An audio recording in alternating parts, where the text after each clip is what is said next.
What's up, child support gang? We got a video today. Just looking at the little thing. Like, man, better not be tripping right now. But I'm back. I figure on my day off, I'm gonna get y'all some videos. You feel me?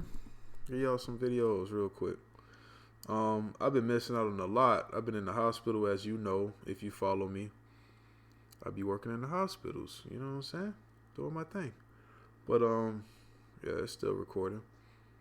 Oh, let me just check one more time. Yeah, the audio good? Alright, cool. We're gonna catch up, do some Alba and Preach reactions. How y'all doing? How y'all been feeling? Man, I've been sick as hell too, man. I've been getting the elderberry gummies, man. I've barely been eating, I've been having headaches. A lot of them people be having COVID or whatever. Fuck it, man. It is what it is. But we're gonna look at Katt Williams Wasn't Lying video side by side, receipts included. I did watch the interview. I think I watched it 1.5 times. I didn't get through it the second time. I don't know why. But yeah, I watched the video with Katt Williams and Shannon Sharp. But at the end of the day, my whole thought process on the thing is, Katt Williams, anybody in life, they always say it's 3 sides. It's the truth. It's your side, my side. At the end of the day, bro, like, people shouldn't be lying, but at the end of the day, people be lying to get ahead. People are selfish. People be having like all type of ulterior motives. We don't know none of these people personally, bro. I wouldn't think that he would lie about anything. I never looked at Katt Williams as anything but a comedian, man. Like, comedians are usually, you know, giving you straight, raw, uncut, unfiltered how they feel. He looked dead ass serious in the interview. I've never known him to just be exposing somebody or exposing shit like this. He went off. He went ham on everybody. And they responded ass. A lot of them responded like how I thought they would respond. Like, Kevin Hart's never been funny to me. Faison Love, he had a few good roles, but he don't really be, you know. Who's checking for a Faison Love special or some shit? Who's checking for a Cedric the Entertainer special nowadays, or Steve Harvey, or any of them shits? So I don't really have no feeling towards none of them other niggas. Like, I don't even give a shit. I'd rather watch Katt Williams than any of those niggas. Dave Chappelle, any of those. Like, Katt Williams, Dave Chappelle. I could kind of watch Chris Tucker, but Chris Tucker kind of just... He not Chris Tucker no more, bro. I watched Money Talks the other day. I ain't even like the second half of the movie. That shit turned into all about the Benjamins mixed with some heist type shit. It was just, it looked like the beginning of Rush Hour. Like that was the prototypical film, and then Rush Hour perfected what they was trying to do on Money Talks. Like, they got the right person alongside Chris Tucker. That way Jackie Chan could be doing his thing. Chris Tucker could be funny. It's like Charlie Sheen is just regular ass white dude. He ain't super funny. He not athletic. He not doing nothing crazy. It's like you needed Jackie Chan or somebody to offset Chris Tucker, and the action scenes had to be better. Them shits was comical at the second part of that movie. But I'm going off on a tangent. Let's see what Katt Williams Wasn't Lying about. Video side by side, receipts included. Let's get it.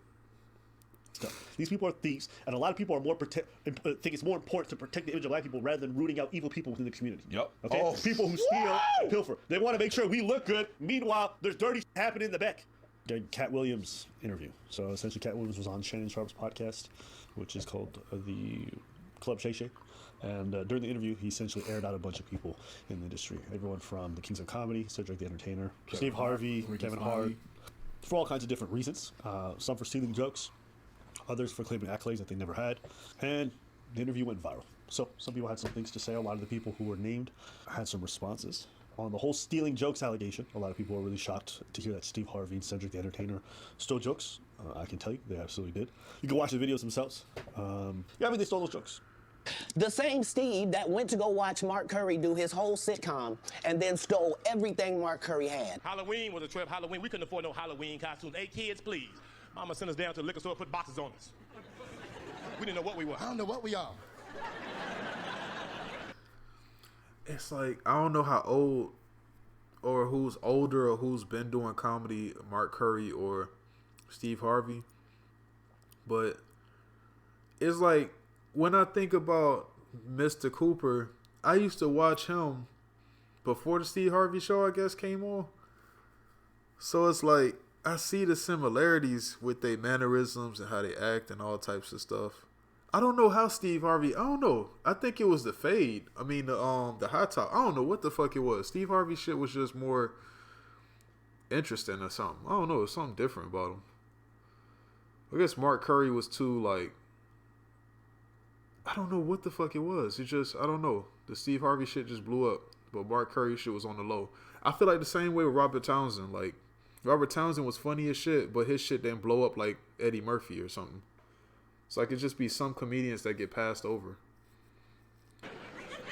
But they be hella talented and they be paying for all their own stuff and they just get passed over and another comedian will eat off their shit and then just blow up out of nowhere. I don't know. She didn't tell her. I think we're UPS, I guess. I don't know. You've heard me say that every Halloween I had the same outfit on. Every year. I just had a brown box. No, it wasn't nothing sad. I asked my father, could I have a new outfit? And he said, no, just wear the same one. And it was just a brown box. And he just told me to tell everybody I was the UPS man. Cedric doesn't write. I'm sorry, he doesn't write. Gas is entirely too high.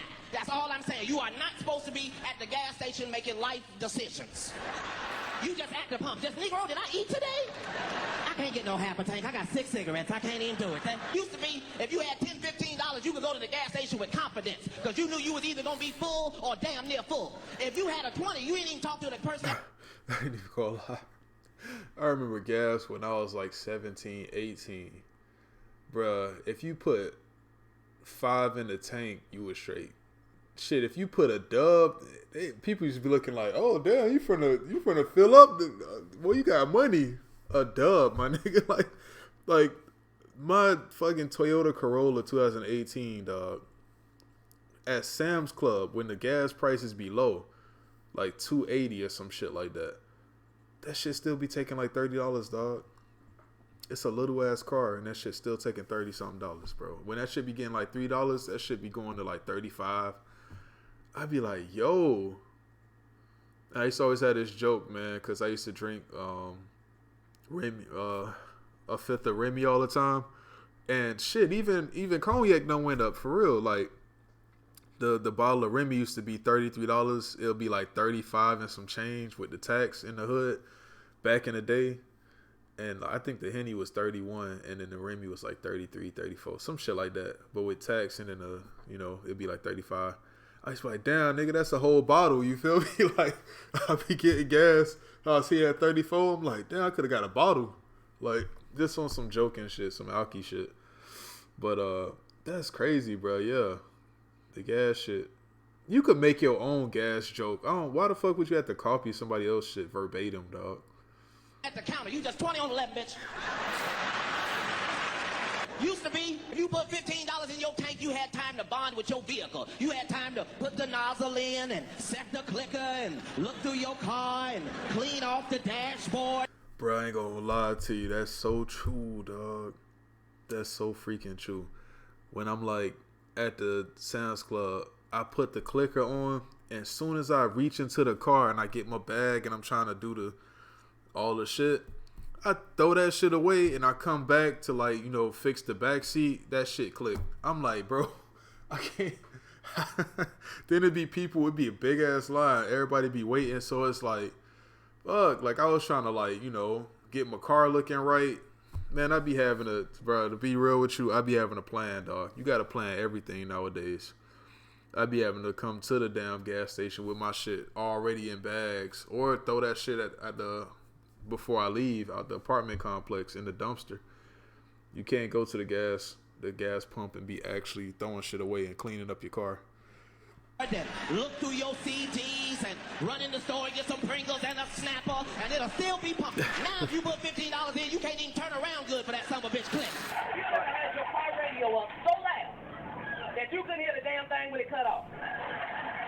Damn, his name was Cat in the Hat. And that was another thing I learned from the interview, dog. Like he said his son or somebody dropped something on his teeth, and that's why he ain't had no teeth in the Friday After Next movie. Because I was wondering, I'm like, damn, he got no teeth. You flop Oh. in a 6-10 converter.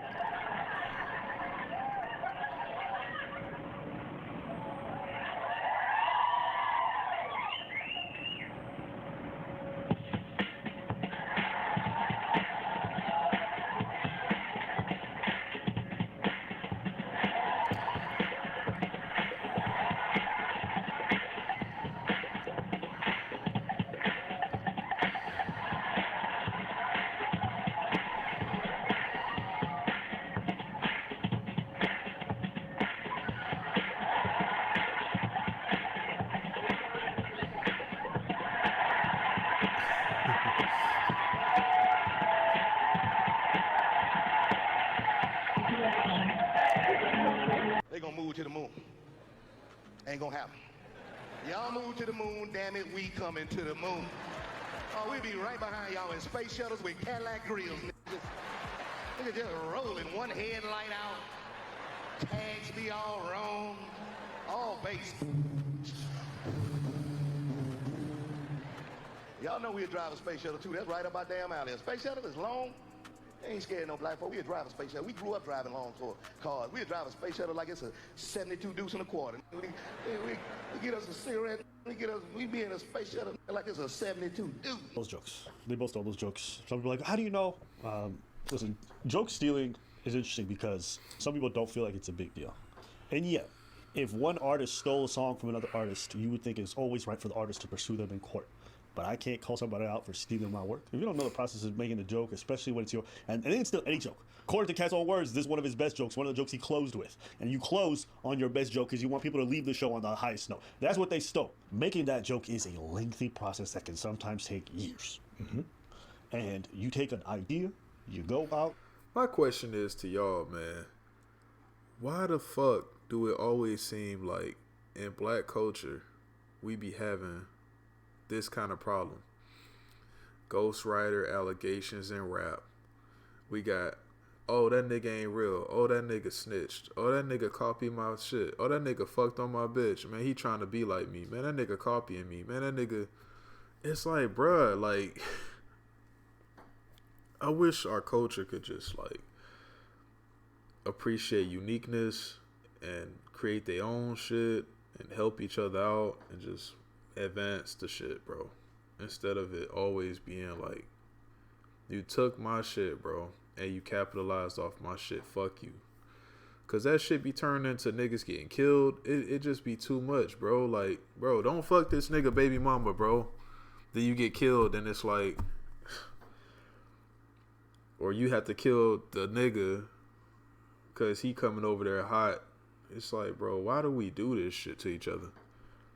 You perform it, it bombs, it doesn't work well, it's clunky as fuck, but you gotta live through those awkward moments with those audiences until you get to the point where it's this finalized product. So you go through all the ups and downs. You have other comedians watching you improve. Like, I know and memorize the acts of most of the comics I know because I see them so often and I see the progress. So you get happy watching them improve and you get to talk with them backstage, and sometimes they offer you little tidbits. They're like, yo, you missed that. Well, last time you performed it differently. So you go through that whole ups and downs, and then you get to the point where it's ready for you to tour and do that stuff, and now you're proud because it's killing in front of crowds and they're loving it, right? In that 1 hour that you spent with the crowd, that 5 minutes that everyone's losing it on, right? You spent years crafting. And then someone comes along, sees your shit, and then think that just because they tittle with it a little bit or change the premise enough that they can get away with stealing it. Of course it's going to burn you up because you strive for that, and now they taking the credit like it's their own tribulations when it's not. That'll irk anybody. That's why an artist who seems their melodies being stolen has recourse in courts, and that's why people who have jokes stolen want that same kind of recourse. Now, does this mean that Cedric the Entertainer and Steve Harvey aren't great entertainers? No, that's not what that means. Some people are great performers. Yeah, they're just good at performing other people's bits. All right, and they're not the first, they're not the last. And also, keep it a stack with you, people from that era stole a lot of jokes. Them old niggas was constantly seeing jokes. And you know what the worst part is? We're only hearing about it because it's Katt. You know how many times these motherfuckers stole from nobodies? You know, because some people just come up with 1 or 2 bits that are really great and the rest of the act is trash. But it's still theirs, right? Just because you're a one-hit wonder does not mean anyone has the rights to your song. And anybody who steals jokes like this, I promise you, they steal from a lot more people. It doesn't just happen once. To be bold enough to steal from a famous person like Katt, because that shit was being performed on television. When they stole from him, they stole from a lot more people. And you can find it. There's all kinds of posts on forums, people doing side by sides of Steve Harvey with other people he might have stolen from. And those bits sound crazy similar. That I can answer that question is by telling the Abomination story. It's a true story. See, there was this white family who lived in Mississippi, and they had this man who worked for them occasionally named Abominations. Now, he did various small jobs for them on and off for about a week. One night, he had just finished bartending a party, and the lady of the house realized that she didn't have any money. So she said to him, Abominations, I want to write you a check, but I don't know how to spell Abominations. And he said, well, I've been meaning to talk to you about that. See, when I came to work for you, I told you my name, and then I said, but you can call me by my initials. Everybody around here call me Abomination. It's fine. You call me that. Don't even worry about it. Everybody call me Abomination. I'm like, all right. So all week long, my ass talking about Abomination. What up, boy? Hey. Damn, it's sad, bro. Why are you copying people's shit, bro? Or maybe it's one of those things where, like, maybe it's one of those things, if you want to give them the benefit of the doubt, maybe it's one of those times where, like, you don't watch something and you don't even remember. Like, subconsciously, oh, damn, that shit was funny. And subconsciously, you trying to write your own material, and then you come up with some shit, but it be similar to some shit that you heard a while ago that was funny. Or you didn't even remember that you even... It's just subconscious shit that just be in your brain and that shit just come out. I don't know. Either way it goes, it's fucked up, man. Abomination run to the stove, grab some beer, come on back. My cousin said, what you call? Because you could never tell the intent of the person stealing the shit, or the person performed it, who performed it first, who stole it, who... Did they even know they stole it, or they just came up to the same type of conclusion to the joke? It's no way to fucking know what happened, bro. It could have been an honest, like... I lived the same experience as you and I came up with the same. Because that gas joke, I'm telling you, bro. I could have came up with a gas station joke that was pretty much the same as Katt Williams shit. And never seen Katt Williams shit at all. And could have came up with like, damn, boy, gas prices is crazy now. I can't even take the trash bags and put it in the thing. That shit already clicking. Like, I could keep doing that joke and then refining it and tweaking it and adding more to it, and they'll be like, oh, shit, you stole that from Katt. I'm like, yo, I ain't even know shit about Katt. That's just some normal shit that I occur in my everyday life. But this Abomination shit, it's like, that shit tough, bro. You saying the same shit, Abominations, bro? Like, I don't know, bro. On him.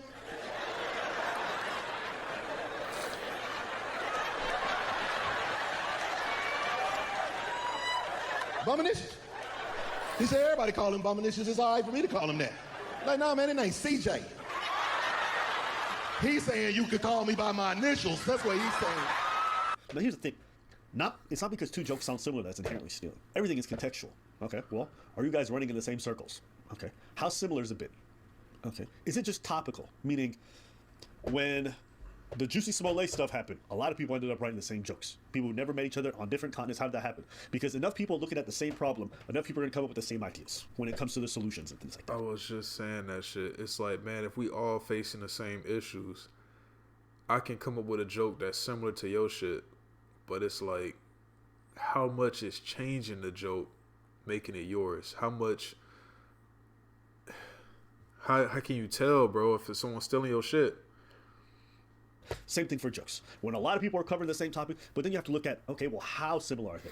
And if you look at Katt's bit, it's a very physical bit. He's doing motions, he's doing physical stuff. When you're replicating a lot of the same physical gestures, then I'm starting to look at you like, okay. When you're using a lot of the exact same words, then I'm looking at you like, okay, you've seen that bit before. I think we're UPS, I guess. I don't know. And he just told me to tell everybody I was the UPS man. As a matter of fact, it kind of happened to you, but it was not stealing.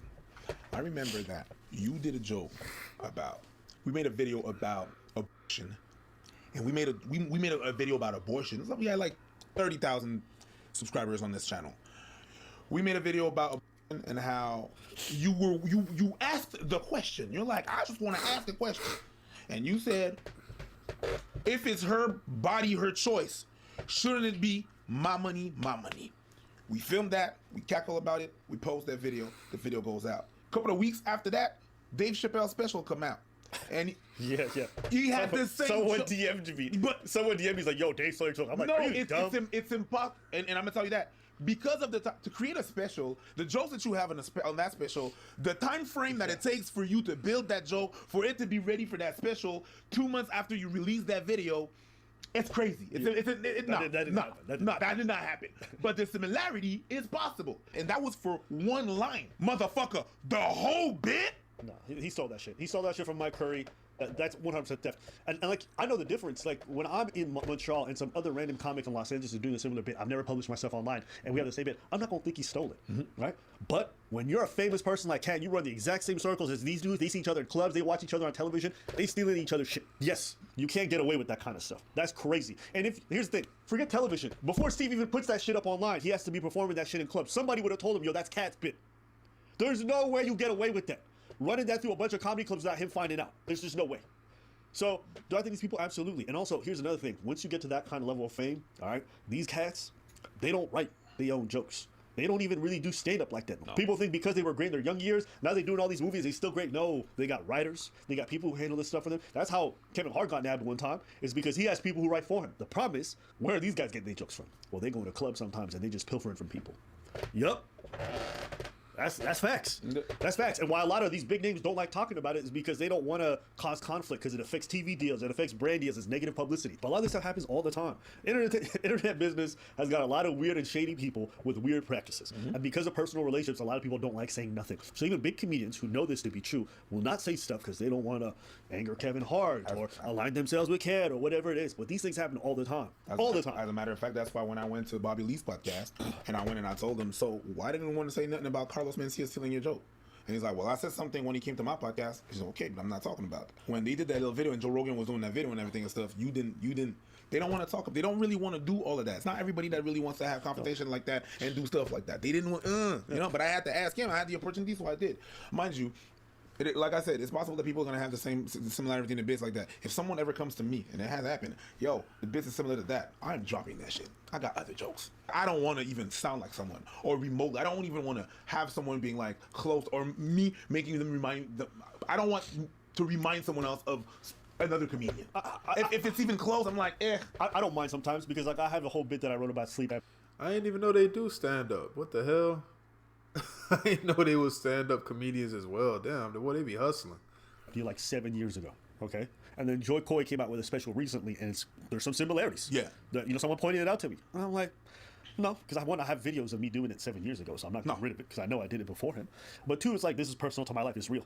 So I don't need to let it go. But I understand the sentiment. Yeah. I understand the sentiment. I'm not mad at you for that. Yeah. Everyone got to make their choice. What is clear to me, one, they just stole it. But of course, it's gonna be a context, of course. You know, if I'm like, but there's one punchline. There's one punchline that I'm like, that's crazy. That's so yeah, like that.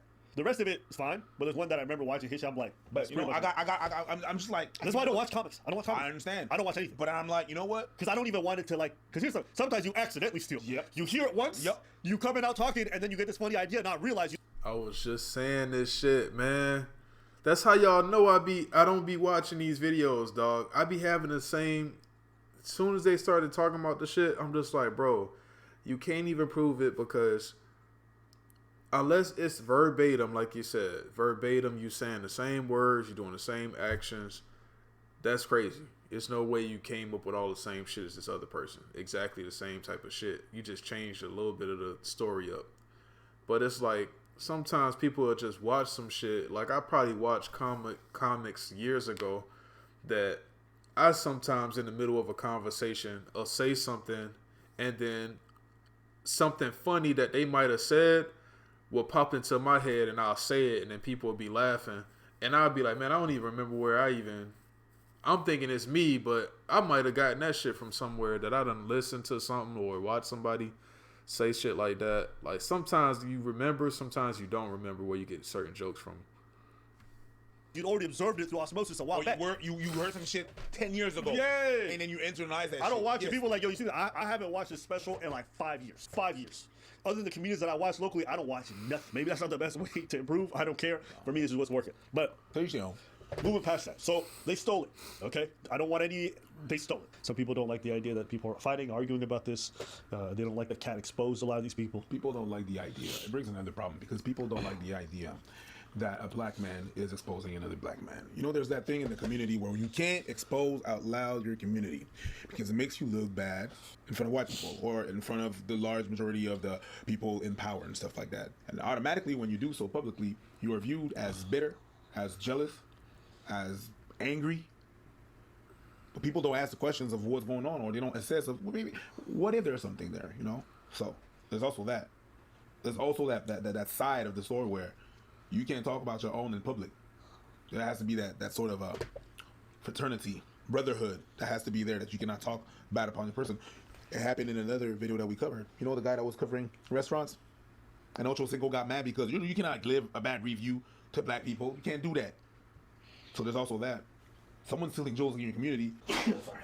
Someone stealing jokes in your community is doing a disservice to the community. If you're not airing that thing out, doing a disservice. It's just like the no snitching thing. It's killing everybody out there, but you can't talk because it's going to make us look bad. I understand, but you're not protecting yourself while doing that. I'm sorry. What were you saying? No, we keep going.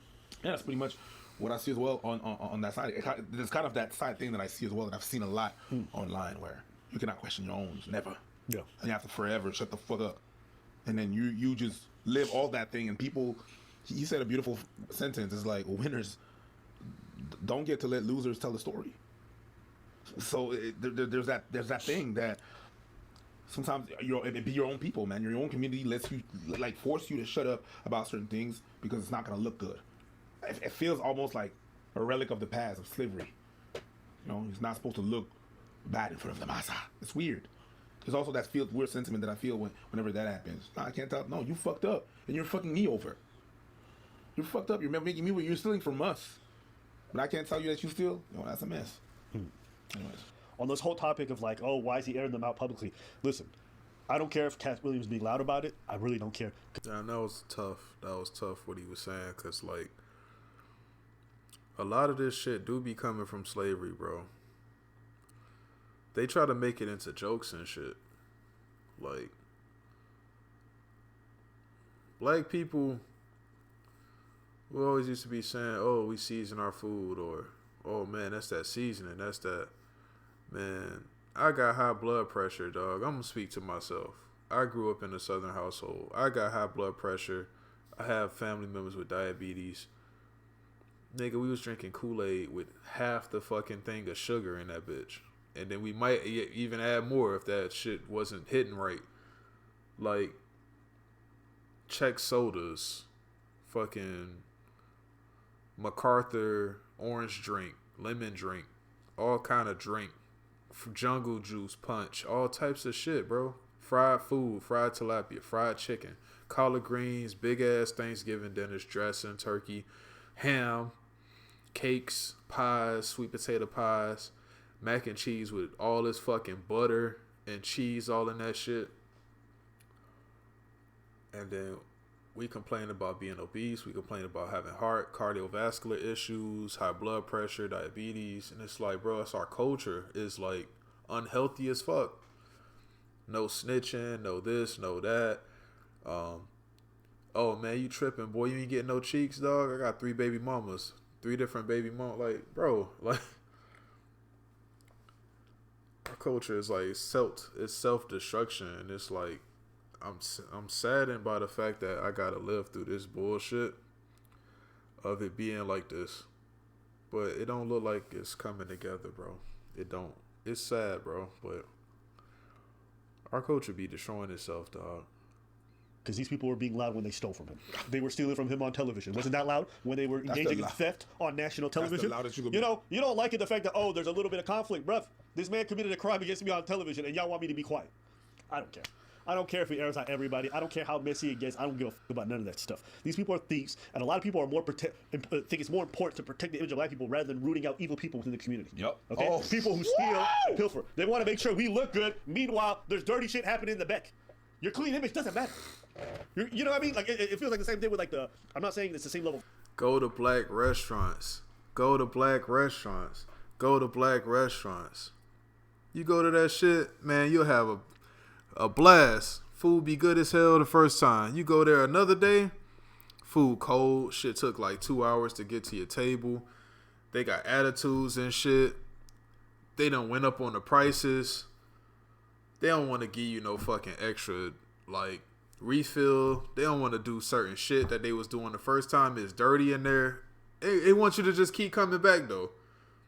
Like, bruh, I'm snapping on the waitress because I want y'all to do better. Now I'm getting kicked out. Now I'm getting banned. Now I'm getting this type of treatment. And I'm like, bro, I don't want to pay for this cold ass food that I waited 2 hours for. Y'all wasn't like this last week. So what's going on? Like, y'all not consistent. And then y'all hire people that don't want to fucking work. It's like, it's the same shit all the time. I'll just cook for myself. That shit gonna be hot. I know what my hands been. I know what I want to eat. I know what I want it to taste like. I know how much salt I want to put in that shit. I ain't putting all that salt in that shit. You gotta do shit yourself, bro. Of crime with R. Kelly stuff or whatever, but some people don't want to critique black people so badly that they'll let people do all kinds of nasty shit. And you're not good for the cause either. It goes for our churches. It goes for families. It goes for a lot of things. Yes. It looks good, but you don't want to air it out because you're at fear that it won't look good. I don't really care about protecting people who steal from others. I don't care about people who care about protecting. I don't care if you're black, white, Chinese, blue. Don't give a. You get the same treatment from me. If you harm your community, if you harm your people, if you harm people in general, you don't deserve protection from nobody. Even if it's my own family member, I may not attack them publicly. If it's my own family member, though, you're not gonna get my protection. Don't care. You want to go around stealing, you need to eat your consequences, hold your accountability for it. You want to steal from people, don't expect me to be jumping through hoops. But y'all here want to be more concerned with protecting everybody, even if they don't deserve it. But you're only going to do that because you're not the one personally affected. That's fake to me. All this talk about community, but the truth is because it's not your own pockets. The truth is it's not your own work that's being stolen. Because if it was you, you would have hoped to God that your community came to your defense to stop the person who's predating on you. But no. We gotta protect our own. Yo, get with that shit. 100%. What's the point of the community if the moment I get hurt, they telling me to keep quiet, further victimizing myself? You're not gonna get none of that support from me. Never. Never. We handle it. We might not handle it publicly, but if you're not able to handle it privately, and you still then we have nothing to talk about. You need to come out publicly and fix what you did publicly. I don't want you to steal my shit publicly and then come to say sorry in private. You better get up there and say it. Until you do, we don't have any amends, and there is no justice, no peace, none of that stuff. That's how I see it. So shout out to Katt. Let him do his thing.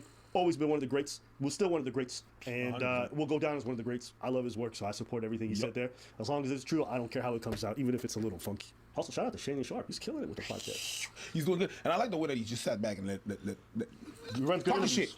Talk your shit. He runs good interviews. Mm-hmm. I'm not gonna lie. But then what? Oh, word. He was able to.